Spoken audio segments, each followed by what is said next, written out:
हाँ दोस्तों, मेरा नाम है राहुल शर्मा। मेरे यूट्यूब चैनल में आप सभी का स्वागत है। मैं आपको सुनाने जा रहा हूँ राजू बलिहाटी की लिखी एक बहुत सुंदर संबोधन कला जिसका नाम है बहाव। तो आइए शुरू करते हैं। जब भी हम मंच पर जाएं, हमारे विषय वस्तु पर इतनी पकड़ हो कि हम श्रोताओं को अपने साथ जोड़ सकते हैं।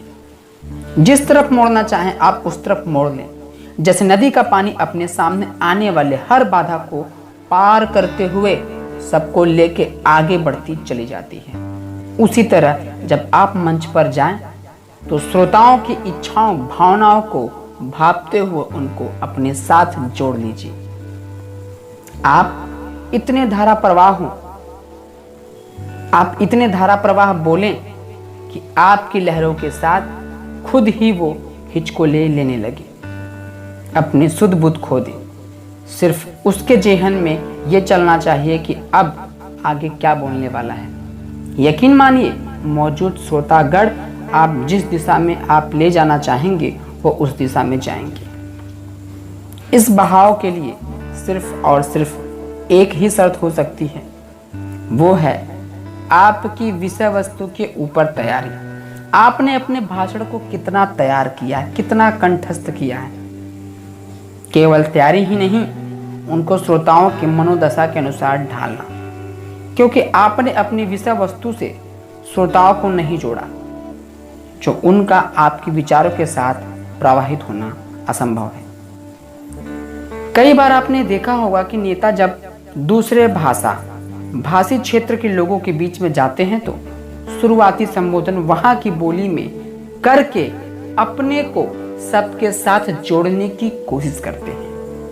पूरे भाषण के दौरान श्रोता वक्ता के द्वारा अंग्रेजी या हिंदी में बोली जाने वाली भाषा से नहीं जोड़ पाता, फिर भी वह धैर्य व शांतिपूर्वक बातों को सुनता है, सिर्फ इसलिए कि सामने वाले के साथ एक भावनात्मक रिश्ता बना लिया था, और कोई मतलब नहीं है।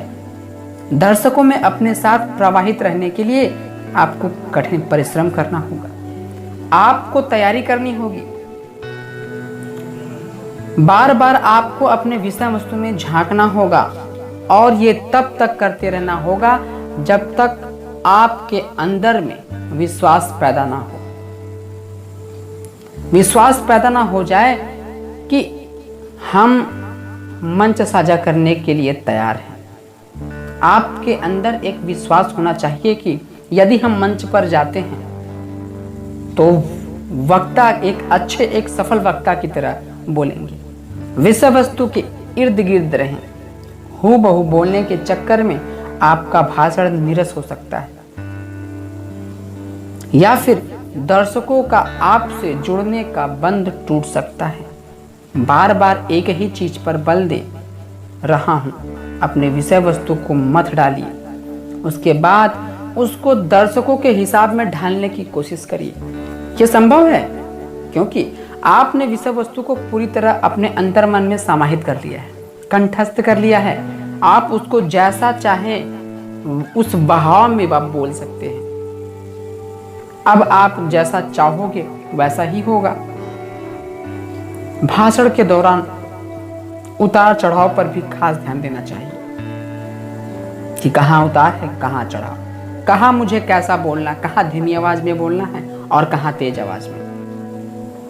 कब आप अपील करने वाले हैं, किसी चीज को सामने वाले से मनवाना चाहते हैं, ये सब कुछ आप अपनी आवाज में परिवर्तन के साथ कर सकते हैं। शब्दों का चयन आपके भाषण में 4 चांद लगा सकता है, क्योंकि सटीक शब्दों का प्रयोग न करने पर आपकी बात असरदार नहीं होगी, आपकी बातों को हल्के में ले लेंगे। शब्द वृद्धि के लिए आप कहानी, पत्रिका, उपन्यास पढ़ सकते हैं। जिस भी तरह हो, आप अपने शब्दों को ज्ञान में वृद्धि करें। यकीनन आप एक ऐसा मंच साझा उतरेंगे कि श्रोता कुछ ही देर तक आपकी बातों को सोचता रहेगा। कुछ के दिमाग में यह होगा कि कैसे इसने इतना अच्छा बोल दिया, और यह तभी संभव होगा जब आप अपनी पकड़ अपने विषय वस्तु पर होगी। आप विषयांतर नहीं होंगे, इन शब्दों के साथ इस संबोधन का अंत होता है। फिर आपसे मिलेंगे एक नए संबोधन के साथ। धन्यवाद।